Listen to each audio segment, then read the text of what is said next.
Hello everybody, welcome back to my channel. My name is Maura if you are new. If you're not new, thanks for coming back. My last video that I uploaded was my February reading wrap up, which means that my next video is a TBR video, which is why we're here together and probably why you clicked on this video.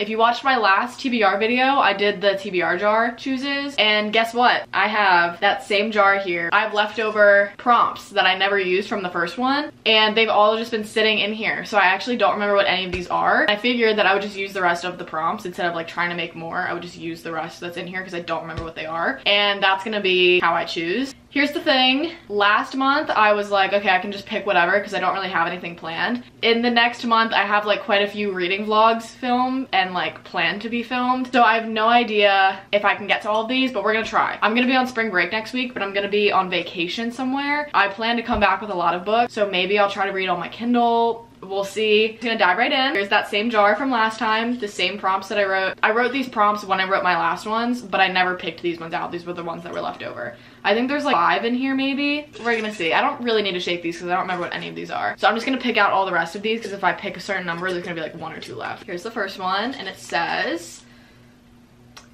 book by an author you've never read before. That's gonna be easy. I have a bunch of books here that are brand new that I haven't read. That's gonna be easy. I actually might find it hard to like decide which one I want to read because there's a lot. But actually, we'll discuss that later. I have book with a person on the cover. I might have one. It just might not be like a real person, it's like a cartoon, but that still counts. Then we have book you've been avoiding. I need to stop like trying to decide which ones right now and just like pick these out and then I'll go and decide. A book over 500 pages, just what I need right now.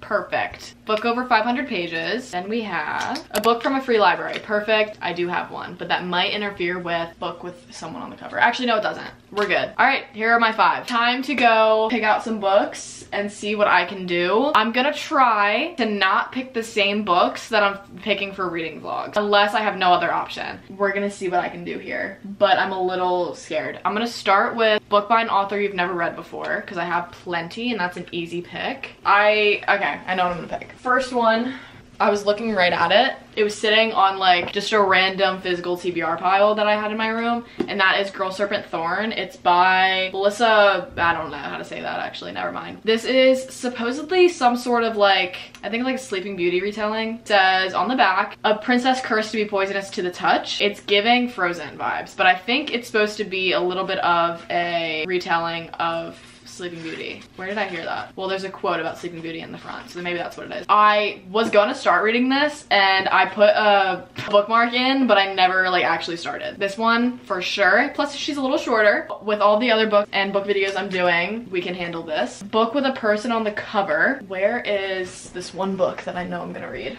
These ones were literally right next to each other and they fit with 2 different tropes. Book with a person on the cover, love Theoretically. I've been wanting to read this for so long, but I just keep putting it off for no reason. I've had this for like 6 months. I need to read it like right now. This is a part of Allie Hazelwood's like STEM novels. What's this called? Isn't there this like a series? It's like the STEM.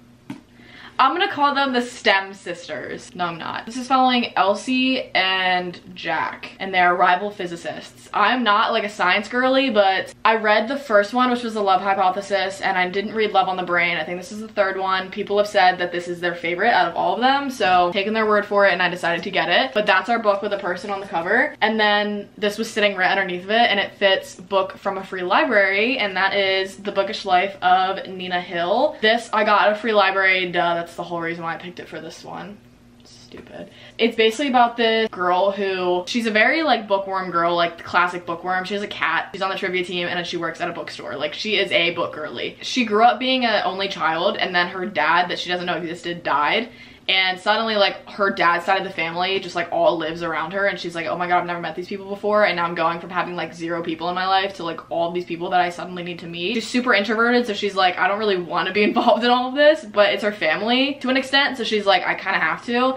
And then turns out Guy Tom on her trivia nemesis vibe, like he's a trivia enemy. I don't know, I've never heard that before. Turns out to be cute, funny, and deeply interested in getting to know her. So now she has all these people like going from 0 to all like 100 people that are just like, Nina, we want to know how you're doing. And she's like, I don't know how I'm doing. Very much me. A book I've been avoiding. I don't know if I've been avoiding any books. More of me just being like, I'll get to this when I get to it type vibe.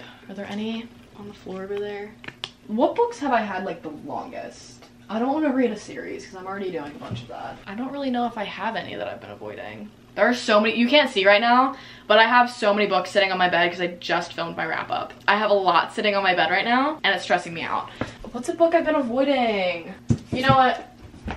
This is a series. I got this book in November. I haven't had it for that long. I am a little like nervous about how I'd feel about it. So I'm going to pick this one because I've kind of been avoiding it, I guess. And that is My Fault by Mercedes Ron. I'm just gonna read the back for you. It says, 17-year-old Noah Morgan lives a quiet, normal life with her mother in Toronto until her mother meets and marries William Leister, a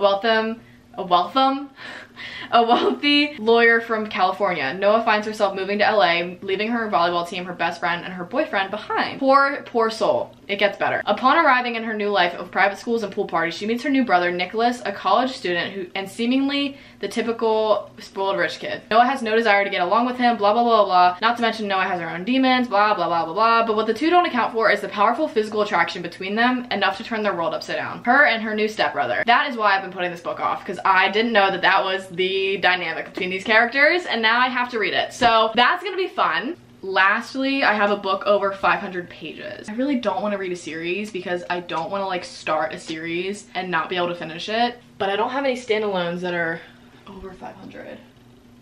What's this? Oh my god. It almost feels like this was planted, like this was a joke, but I can assure you that that was genuine. And I just pulled out Buy a Thread by Lucy Score.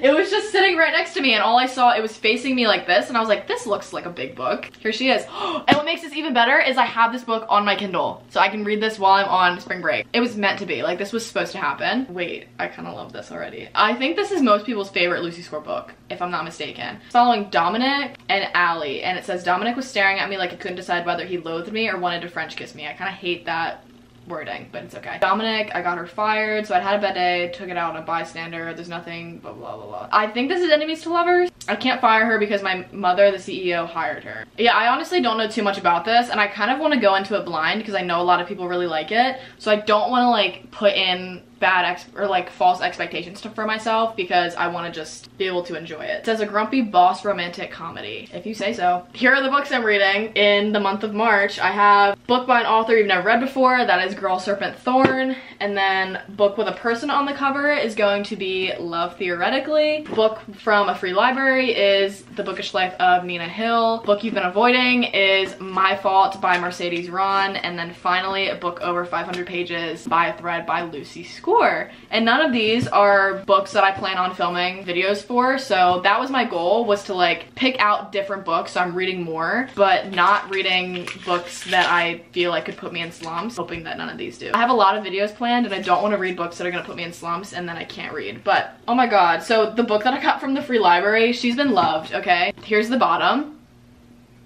She's Been Loved. Wait, I just flipped through here and this is super cute, like the way this is set up. Oh, look, it has like her to-do list. Okay, stop. Stop. Here they are. See you guys for my wrap up and we'll see how these go, but here are my upcoming reads in March. Thank you guys very much for watching. I hope you guys enjoyed. If you have any other suggestions on how I should choose my TBR, definitely let me know. I've done the TBR jar twice now and then a random number generator, and I want some more ideas. I want to do like the scratch cards, but I just don't feel like I'm creative enough for that, and it honestly feels the same as just like pulling them out of a jar because I can't tell what they are. You know what I mean? So if you have any other ideas, just let me know. Otherwise, I will see you guys when I see you.